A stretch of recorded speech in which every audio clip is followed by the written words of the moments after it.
Welcome back everyone, this is Dash Renar. Today I'm coming to you from the beautiful island of Hawaii. I started this channel, I actually started out a lot of times doing videos about ancient cultures and ancient warriors that don't get a lot of sort of representation in media. So I've gone down quite a few different like little subcultures that don't get quite the recognition I feel they deserve. And so today in Hawaii, there's no better place than to talk about the Bao warriors.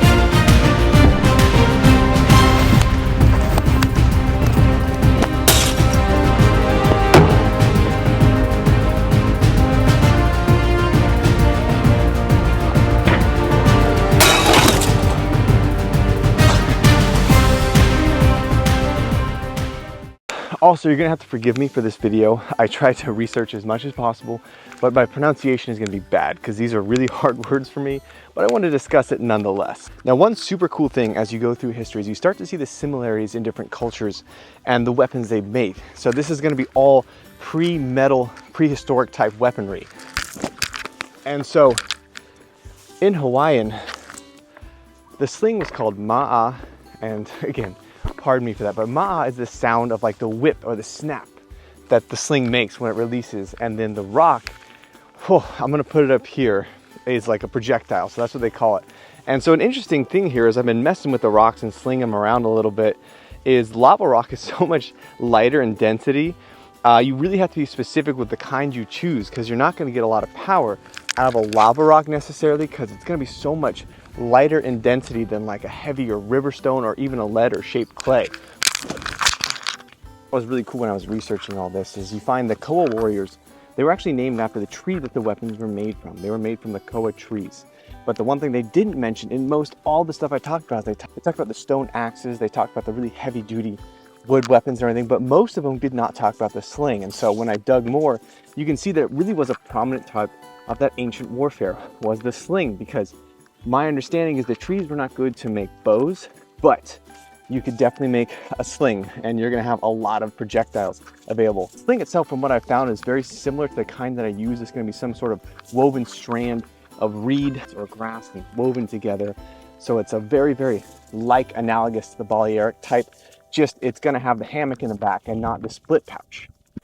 Now the Koa themselves were not just your standard skirmisher. They had the frontline skirmishers and everything like that, but the Koa were unique in that they were taught very specific martial arts, and it was called the lua.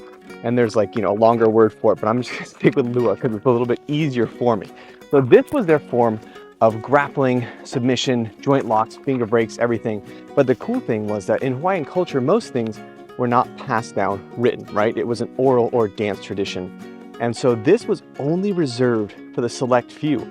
And anyone who's watched any martial arts in the early ages knows that there's a substantial difference in ability to take an opponent down when you have very good trained grappling skills versus someone who doesn't. Especially in a warfare that was much more person to person, that would make a monumental difference. That would act in the course of the battle to have skilled, trained warriors in submission and grappling versus those that just kind of had a basic understanding of, martial skills and given a spear.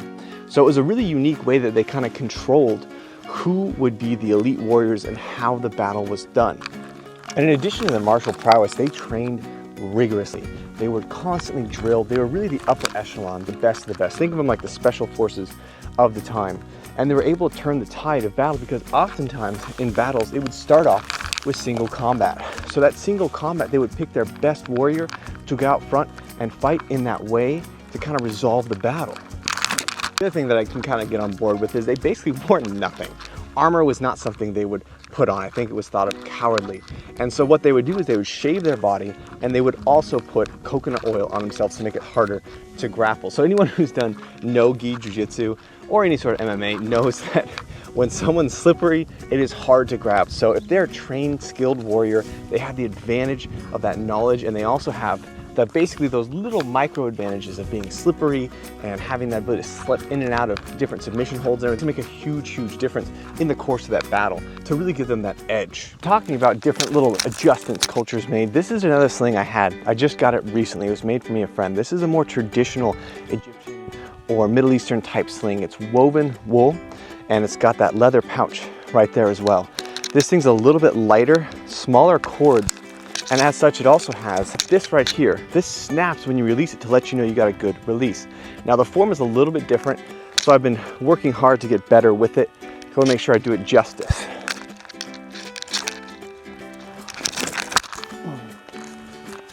Not great. Here we go.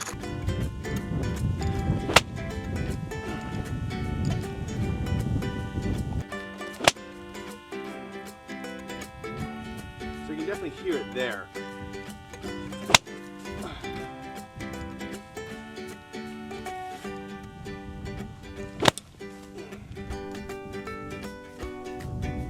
So these warriors were skilled in all different areas of martial prowess, from the sling to the spear to the club to the axe.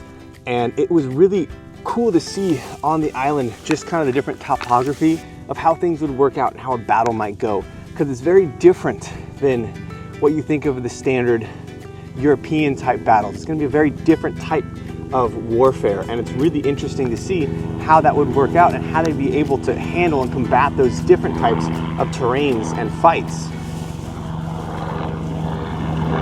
Helicopter. So the other thing that was a big part of the culture was mana, and that was basically the power, the chi, the energy, so to speak.